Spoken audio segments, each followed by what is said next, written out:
আপনি যদি শারীরিকভাবে ফিট হন তাহলে আপনার কুরবানি আপনার করা উত্তম, কিন্তু আপনি শারীরিকভাবে ফিট না, আপনি কাঁপতেছেন আগের থেকেই। এই লোক যদি আবার যাওয়ার পরে যদি মনে করেন যে চাকু দিয়ে জবাই করে উল্টা ঝাড়ি খায়, তো উনি নিজে জবাই হয়ে যেতে পারে। সুতরাং আপনার শারীরিক ফিট, আপনি নিজে যোগ্য, এই মানুষের জন্য কাউরে খোঁজা লাগবে না। যার আপনি পদ্ধতিগতভাবে একটা জিনিসে আমরা একটু ভুল করি, সেটা আমরা বলি এই কুরবানি কার কার নামে, আব্দুল কুদ্দুস, আব্দুল জব্বার, খলিলুর রহমান তাদের নামে। আসলে উদ্দেশ্য খারাপ না, কিন্তু বক্তব্যটা আপনাদের কাছে ধারাবাহিকভাবে একটু বলবো। এটা আমার হজের আগে শেষ জুমা, এরপর আপনাদের সাথে কোনোদিন দেখা হবে কিনা আমার জানা নাই। যদি আল্লাহ রাব্বুল আলামিন রাখেন তাহলে হয়তো আপনাদের সাথে দেখা হবে প্রিয় ভাইয়েরা। কিন্তু বেশ কিছু প্রসঙ্গ আছে যে বিষয়গুলো আপনাদের কাছে সংক্ষেপে সংক্ষেপে আমি একটু জানিয়ে দেওয়ার জন্য চেষ্টা করি প্রিয় ভাইয়েরা। এর মধ্যে একটি বিষয় হচ্ছে প্রিয় ভাইয়েরা, আমরা কুরবানি করার জন্য হুজুর খুঁজি, তাই না ভাই? ইমাম সাহেব খুঁজি। আমি আপনাদের কাছে খুবই সংক্ষিপ্ত সময়ে 60 সেকেন্ডে কিভাবে আপনার কুরবানি আপনি করবেন এটা আপনাকে শিখাই দেয়। ভালো করে শোনেন প্রিয় ভাইয়েরা।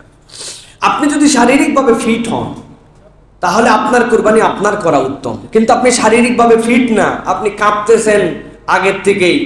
এই লোক যদি আবার যাওয়ার পরে যদি মনে করেন যে চাকু দিয়ে জবাই করে উল্টা ঝাড়ি খায়, তো উনি নিজে জবাই হয়ে যেতে পারে। সুতরাং আপনার শারীরিক ফিট, আপনি নিজে যোগ্য, এই মানুষের জন্য কাউরে খোঁজা লাগবে না। যার কুরবানি সে করবেন। পদ্ধতি কি প্রিয় ভাইয়েরা?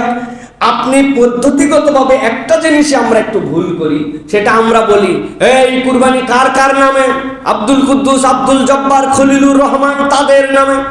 আসলে উদ্দেশ্য খারাপ না, কিন্তু বক্তব্যটা ভুল। কুরবানিটা অমুক অমুকের পক্ষ থেকে আল্লাহর জন্য, ঠিক কি না?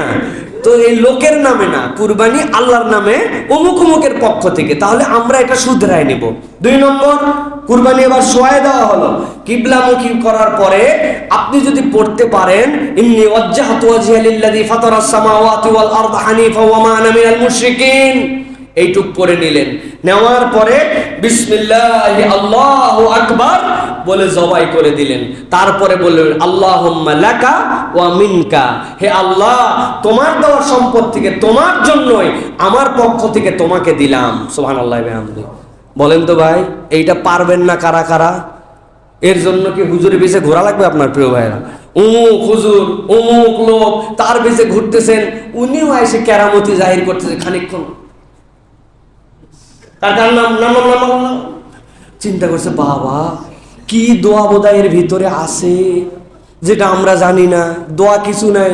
ইন্নী ওয়াজ্জাহতু ওয়াজহিয়া লিল্লাযী ফাতারাস সামাওয়াতি ওয়াল আরদা হানিফা ওয়া মা আনা মিনাল মুশরিকিন, উনি বলছেন। বলার পরে উনি বলতেছেন আল্লাহ এটা তোমার জন্য, আল্লাহুম্মা লাকা ওয়া মিনকা। এরপর আল্লাহ কার কার পক্ষ থেকে তোমার জন্য, বিসমিল্লাহ আল্লাহু আকবার, কেরামতি শেষ।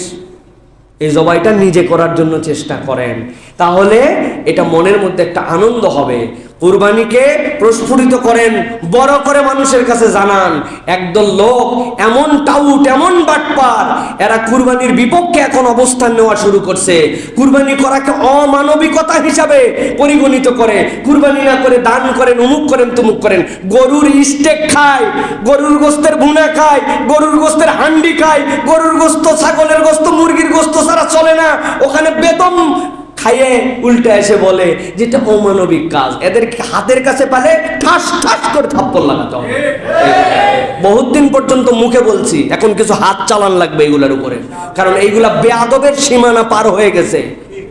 অতএব প্রিয় ভাইয়েরা, কুরবানি প্রকাশ্য দেন, জানায় দেন আলহামদুলিল্লাহ আমি আল্লাহর জন্য কুরবানি করছি। লোক দেখানো লৌকিকতা নয়, কিন্তু এদের গালে চপেটাঘাত করা দরকার। এরা তরবারি নিয়ে, অমুক নিয়ে, তুমুক নিয়ে মিছিল করে প্রকাশ্য করে ধর্মীয় আচার। আর আমার এটা কি ধর্মীয় অনাচার? এটা আমার আল্লাহর নির্দেশ, আর তোমাদের এটা বানানো দিন। ওই দিনের কোনো ভিত্তি নাই, আর আমার আল্লাহর দিনের ভিত্তি আছে। আপনি সত্য ধর্মের উপরে আছেন, আপনি প্রকাশ করবেন না কেন? ঘোষণা দেন আলহামদুলিল্লাহ আমার কুরবানি আমি জবাই করছি। শিখতে পারছেন কুরবানি জবাই করা? এখন এই যে শিখাই দিলাম, পয়সাটা দিয়ে দেন। হুজুরদেরকে তো অন্তত কিছু হাদিয়া দেওয়া লাগে না জবাই করার জন্য। মেহেরবানি করে নিজের কুরবানি নিজে দেওয়ার জন্য চেষ্টা করেন প্রিয় ভাইয়েরা। আল্লাহ আমাদেরকে কবুল করুক প্রিয় ভাইয়েরা। এবার কতগুলো মাসালা আপনাদের কাছে বলি, কমন জেনারেল আমাদের কিছু জিজ্ঞাসা আছে। যে জিজ্ঞাসা